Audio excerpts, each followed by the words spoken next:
자, 이렇게 위험한 우리 주변에 있는 환경 호르몬을 어떻게 해결을 할까요?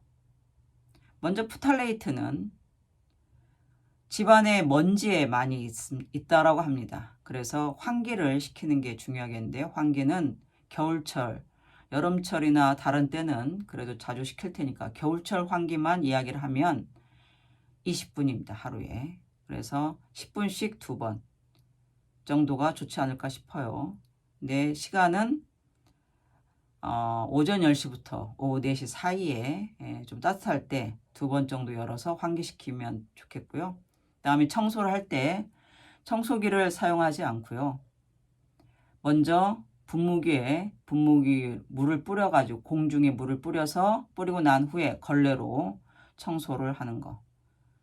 그리고 그릇은 플라스틱 대신에 유리나 스테인리스 그릇을 사용하는 거. 그리고 가능하면 빨래를 덜 하자. 2번 할 것을 1번만 한다든지. 그리고 머리를 감을 때 샴푸를 사용 안 하고 물로만 감아보자. 그리고 실내 식물을 기르자. 그 다음에 파라벤은 가능하면 사용을 안 했으면 합니다. 그래서 화장 안 하고요. 선블락 안 바르고 치약 대신에 소금을 사용하는 겁니다. 비스페놀 A에 대한 해결책은 일단 플라스틱 물통을 사용하지 않아야 되니까 스테인리스 텀블러를 사용하고요. 통조림 음식을 캔을 이렇게 까면 바로 먹거나 아니면 남으면 다른 그릇에 덜어서 보관하고요. 지방이 많은 음식, 특히나 치킨의 맛있는 부분은 대부분 껍질이죠. 바삭거리는. 그래서 그 지방이 많은 음식을 가급적 먹지 않는다. 영수증을 받지 않는다. 컵라면을 가능한 먹지 말고 특히나 컵라면 뚜껑을 이용하지 않는다. 가급적 손에 보습크림을 바르지 않는다.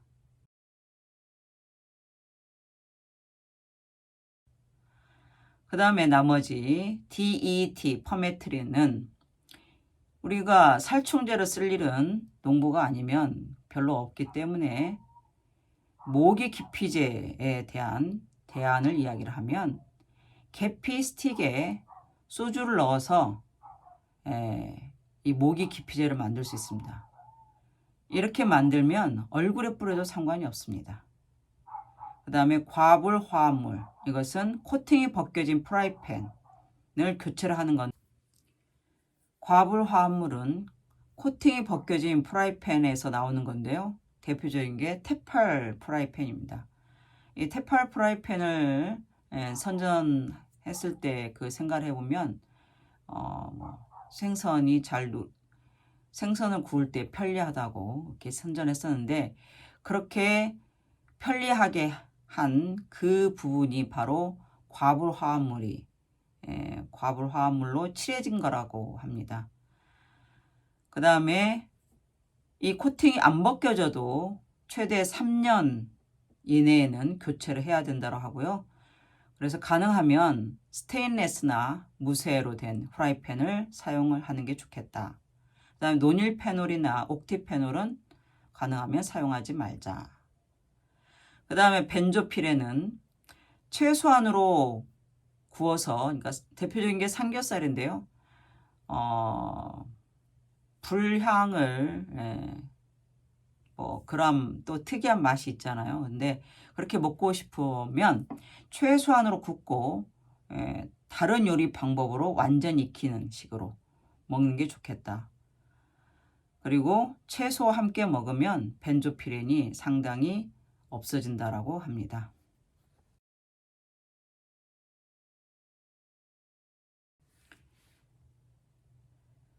그래서 지금까지 이렇게 세세하게 이야기를 했는데 총괄적으로 한마디로 한 문장으로 표현을 하자면 이제는 좀 더 더럽게 그리고 좀 더 불편하게 사는 게 좋겠다. 우리가 깨끗하게 거의 90% 이상 또는 100% 살균시켜서 그 살균시키는 약 자체가 오히려 우리 몸에 암을 유발하는 더 안 좋은 그러한 물질을 우리 몸에 차곡차곡 쌓아 놓는다는 거죠. 그게 우리 후손까지 이어질 수 있다는 거고요. 자, 그 다음에 또 하나의 방법으로 디톡스를 이야기를 합니다. 이 책에서. 디톡스라는 게 뭐냐면 우리 몸은 환경 호르몬 같은 유해 물질이 들어왔을 때 스스로 해독 과정에 들어간다 라고 합니다. 그래서 간이나 폐, 피부, 신장 등 신체의 주요 장기는 독소를 몸 밖으로 내보내는 디톡스를 매일 자동적으로 실행하고 있답니다.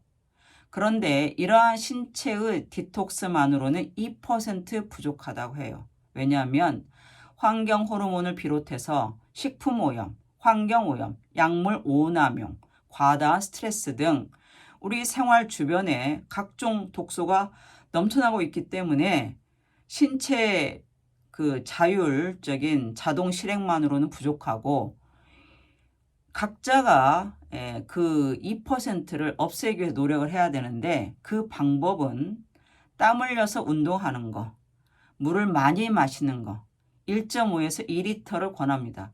체중이 좀 나가면 2리터, 좀 보통이다 그럼 한 1.5리터 정도. 그 다음에 목욕을 권합니다. 이 목욕에는 다양한 목욕이 있죠. 제가 실천한 것을 말씀드리고자 합니다. 처음부터 환경 호르몬을 생각해서 이렇게 실천했던 건 아닌데 공부를 하고 보니까 제가 실천했던 것들이 환경 호르몬을 없애는데 굉장히 도움이 되었겠다라는 생각이 듭니다. 첫 번째, 저는 머리카락을 감을 때 샴푸를 사용하지 않습니다. 샤워기 물을 틀고 손으로 머리카락을 굉장히 오랫동안 마사지를 합니다. 그리고 나서 머리카락이 좀 빡빡한 느낌이 들잖아요. 그렇기 때문에 EM 발효액으로 헹궈줍니다. 두 번째, 소변을 보고 나서 저는 화장지 사용하지 않습니다. 물론 실외에서는 어쩔 수 없지만 집에서는 화장지 대신에 조각 수건을 가지고 닦습니다. 수건을 조각 내서 그걸 이용해서 닦습니다. 세 번째, 저는 화장품을 바르지 않습니다. 그리고 선블락도 바르지 않습니다. 제가 실외 활동을 자전거 타기 등 실외 활동을 상당히 좋아하는데 선블락을 바르지 않고 화장도 하지 않고 그렇게 실외 활동을 해도 얼굴에 크게 부작용이 없더라고요.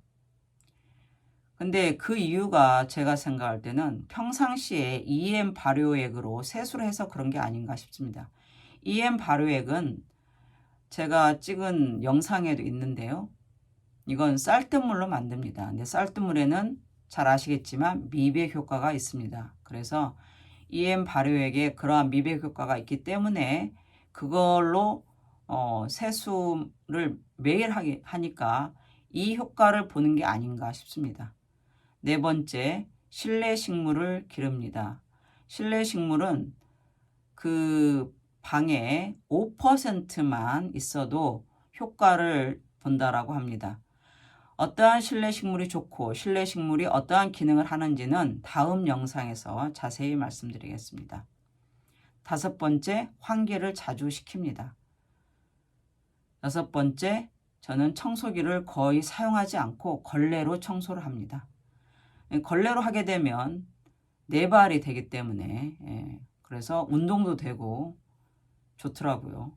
그 다음에 일곱 번째, 옷을 가급적 사지 않고 오래 입고 또는 물려 입습니다. 딸 옷을. 여덟 번째, 세제를 최소로 넣고 그리고 섬유유연제를 넣지 않고 EM으로 대신합니다. 아홉 번째, 계피 스틱을 소주에 담가 두었다가 모기 기피제로 사용합니다. 한 일주일 정도 담가 두면 충분히 우러나서 기피제로 사용할 수 있습니다. 열 번째, 목욕을 많이 합니다. 매일 아침 풍욕을 하고 저녁에 집에 와서 족욕을 하고 일주일에 한 번은 꼭 냉온욕 또는 반신욕을 합니다. 이렇게 여러분들도 실천을 한번 해보시기 바랍니다. 제가 샴푸나 화장품 사용 안 하는 것은 지금 7년이 되었는데요. 뭐 오히려 훨씬 좋습니다. 뭐 시간도 남고 돈도 안 들고 머리카락은 더 생기고 얼굴도 처음에는 립스틱을 안 바른 게 뭐 아프냐 그런 소리를 들었지만 지금은 자연 색이 다시 살아난 것 같습니다.